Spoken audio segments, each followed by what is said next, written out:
Shalom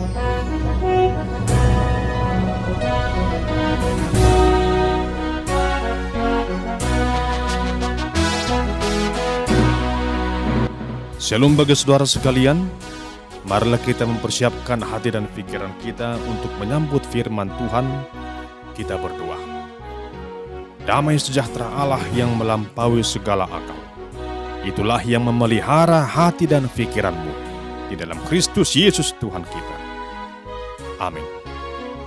Saudara yang terkasih, firman Tuhan yang menjadi khotbah di minggu ketiga setelah Epifanias pada tanggal 23 Januari tahun 2022, diambil dari yang tertulis dalam kitab Injil Lukas pasal yang keempat, ayat yang ke-14 hingga ayat yang ke-21. Beginilah firman Tuhan. Dalam kuasa roh, kembalilah Yesus ke Galilea, dan tersiarlah kabar tentang dia di seluruh daerah itu.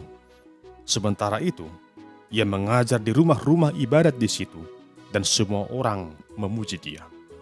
Ia datang ke Nazaret tempat ia dibesarkan, dan menurut kebiasaannya pada hari Sabat, ia masuk ke rumah ibadat, lalu berdiri hendak membaca dari Alkitab.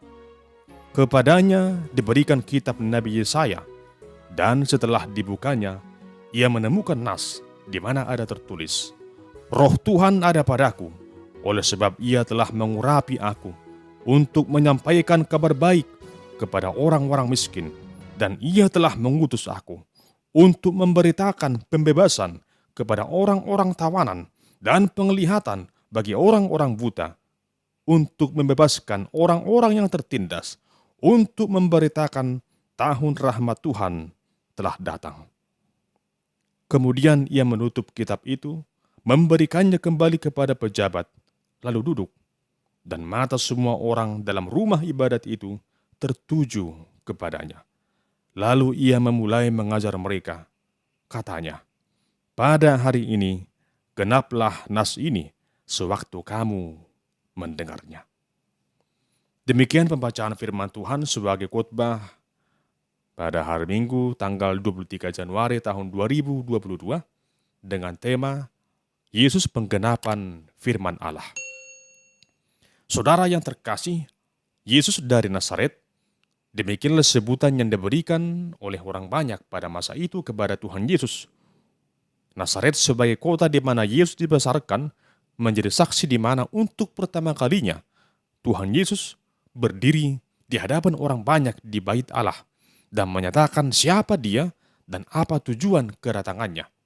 Inilah yang kita simak lewat teks khotbah dalam minggu ini. Setelah Tuhan Yesus berpuasa selama 40 hari, setelah ia mengalahkan pencobaan yang dilakukan oleh iblis, kemudian ia kembali ke Galilea, daerah tempat tinggal Yesus. Dan dikatakan, tersiarlah kabar tentang Yesus ke seluruh daerah itu. Di sana Tuhan Yesus mengajar orang banyak di sinagoge, dan semua orang memuji dia atas pengajarannya yang penuh dengan kuasa. Kemudian, Yesus pergi ke kota Nazaret, yaitu kota di mana Yesus dibesarkan. Walau kedatangannya bukanlah hal yang mudah, namun Yesus tetap pergi. Dan pada hari Sabat, ia mengajar di sinagoge dan membaca kitab Nabi Yesaya pasal 61 ayat 1 hingga ayat yang kedua. Apa yang disampaikan oleh Tuhan Yesus menunjukkan sebuah pengajaran tentang betapa perlunya mentaati hukum Allah, sekaligus untuk mengetahui bahwa dialah penggenapan firman Allah. Saudara yang terkasih, jika Tuhan Yesus pergi ke bait suci, mengajar tentang firman Tuhan, maka tentunya kita juga perlu melakukan hal yang sama dengan cara beribadah lebih sungguh dan memberitakan Injil sesuai dengan panggilan yang kita terima. Semangat Yesus dalam membawa kabar baik menjadi teladan yang perlu kita ikuti. Ia tidak mengenal lelah dan tidak pernah takut. Kiranya semangat untuk memberitakan Injil Kristus juga senantiasa kita miliki. Terlebih mengawali tahun yang baru ini, mari kita miliki komitmen untuk lebih sungguh beribadah dan memberitakan Injil Kristus dimanapun kita berada. Saudara yang terkasih, ketika Tuhan Yesus tiba di sinagogi yang ada di Nazaret, kepadanya diberikan kesempatan untuk membaca firman Tuhan yang tertulis dalam kitab Nabi Yesaya tentang nubuat kedatangan Sang Mesias. Bukan suatu kebetulan ketika hal itu dibacakan oleh Tuhan Yesus. Namun hal itu menjadi sebuah kesempatan yang menunjukkan kesiapaan Tuhan Yesus di tengah dunia ini. Siapakah Yesus Sang Mesias yang telah lama dinantikan dan apa tujuan kedatangannya tersirat sangat jelas dari pembacaan kitab nubuat dari Nabi Yesaya. Firman Allah yang pernah disampaikan oleh Nabi Yesaya pada akhirnya dibaca sendiri oleh Sang Mesias di hadapan orang Yahudi yang telah lama menunggu penggenapannya. Yesus yang adalah Sang Mesias yang dijanjikan itu dipenuhi dengan Roh Tuhan yang mengurapinya dan menugaskannya untuk menyampaikan kabar baik kepada orang-orang miskin, baik mereka yang miskin secara rohani ataupun jasmani, mereka yang mengalami kesusahan dan penderitaan dalam hidup. Roh Tuhan yang menuntunnya memberitakan pembebasan kepada para tawanan, yaitu mereka yang jiwanya ditawan oleh kuasa dosa dan godaan dunia ini. Demikian juga memberikan penglihatan bagi mereka yang buta, yang tidak dapat melihat, dan membedakan mana yang benar dan mana yang salah. Demikian halnya mereka yang tertindas oleh roh dunia dan dosa yang mengikat mereka selama ini. Semua penderitaan itu akan dilepaskan oleh Sang Mesias dari setiap mereka yang terikat dengan itu. Peristiwa pembebasan yang menyelamatkan itu merupakan berita sukacita akan hadirnya tahun rahmat Tuhan. Saudara yang terkasih, sedemikian agungnya rencana Allah akan dunia ini, di mana lewat kehadiran Sang Mesias yang telah lama dinantikan, pada akhirnya pembebasan itu sungguh nyata. Jiwa yang terikat, jiwa yang tertindas, yang penuh dengan keluh kesah, yang penuh dengan kegelisahan, semuanya itu pada akhirnya dibebaskan oleh Sang Mesias. Apa yang disampaikan oleh Tuhan Yesus menjadi sebuah fakta yang tak dapat terbantahkan oleh siapapun juga. Sebagaimana dikatakannya, pada hari ini genaplah nas ini sewaktu kamu mendengarnya. Saudara yang terkasih, kedatangan Tuhan Yesus Sang Mesias yang diurapi oleh Allah sudah dinubuatkan oleh para nabi terdahulu. Mulai dari berita tentang kelahirannya, masa pelayanannya, penderitaannya, bahkan juga kedatangannya kelak pada akhir zaman, semuanya sudah diungkapkan dalam berbagai nubuatan para nabi di perjanjian lama. Semua itu hendak menyingkapkan mata rohani kita agar kita semakin mengenalnya dan semakin percaya kepadanya. Agar kita jangan lagi khawatir atau tawar hati dalam menghadapi segala bentuk kesusahan di dalam dunia ini. Tuhan Yesus telah datang membawa pembaharuan dalam hidup kita. Tuhan Yesus adalah penggenapan dari firman Allah.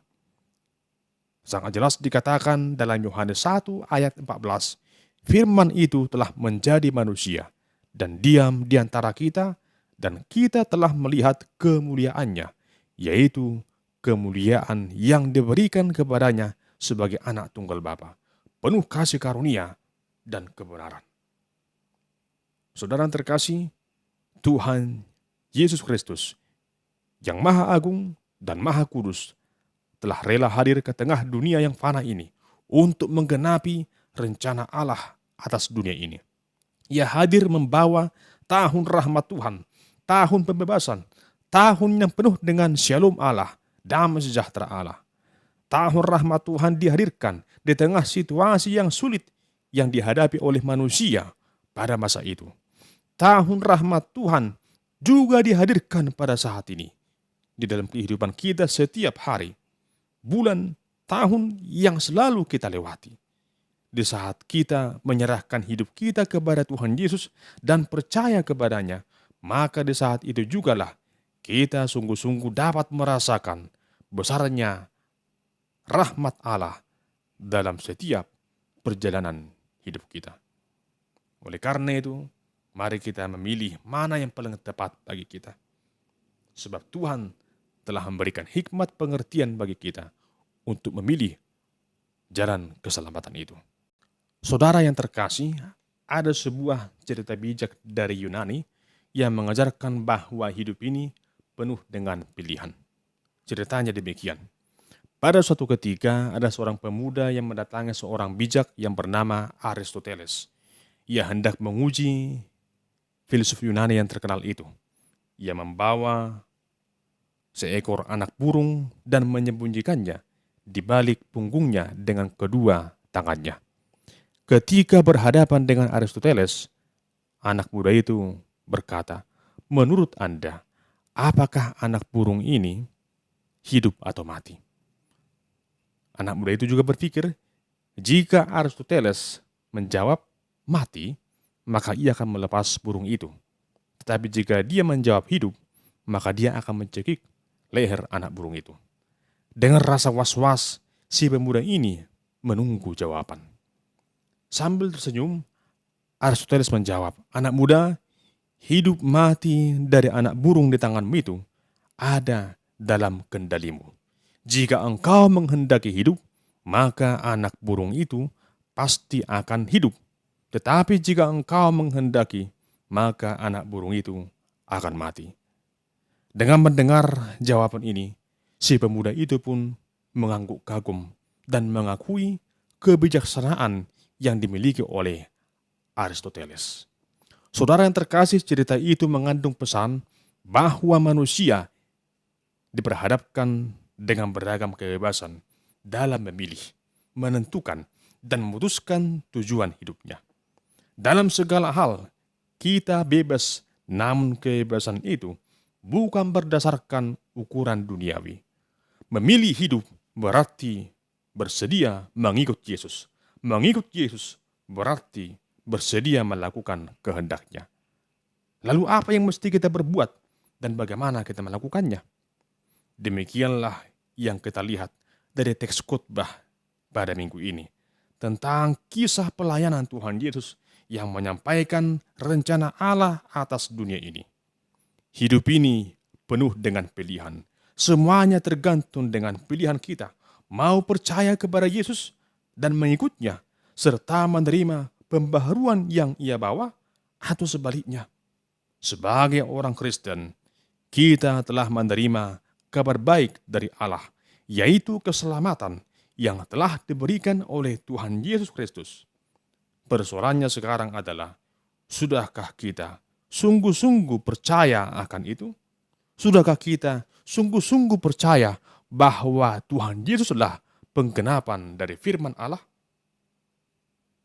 Saudara yang terkasih, sebagai orang yang sudah beroleh keselamatan, maka kita juga harus menyadari bahwa kita diberikan mandat untuk menolong mereka yang miskin, mereka yang lemah, yang tertindas, terpenjara oleh karena beratnya beban hidup, oleh karena beratnya persoalan di tengah kehidupannya.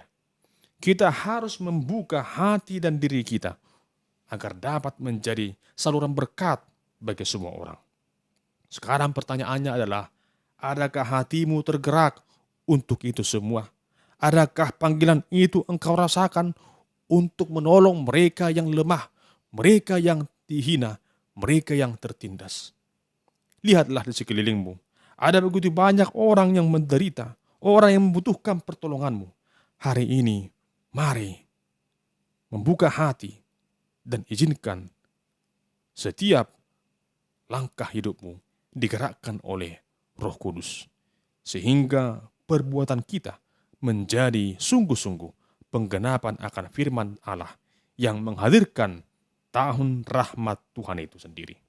Oleh karena itu, selagi masih ada waktu, mari lakukan segala perbuatan yang menyenangkan Allah, membawa kegenapan firman Allah atas semua orang seperti yang telah dilakukan oleh Tuhan Yesus Kristus sebagai penggenapan dari firman Allah. Sehingga dengan demikian, lewat perbuatan kita, maka akan semakin banyak orang yang percaya kepada Tuhan Yesus Kristus sebagai Juru Selamat dunia ini. Terpujilah nama Allah. Amin. Kita berdoa. Ya Tuhan Yesus Kristus, Engkaulah Tuhan dan Juru Selamat hidup kami yang telah datang ke dalam dunia ini menggenapi rencana Allah demi keselamatan kami. Tuntunlah kami di jalan yang Engkau kehendaki, agar kami mampu menghidupi panggilan-Mu bagi kami dalam membawa pembaharuan bagi setiap orang yang merindukan keselamatan yang daripada-Mu. Dimuliakanlah nama-Mu kekal sampai selama-lamanya. Amin.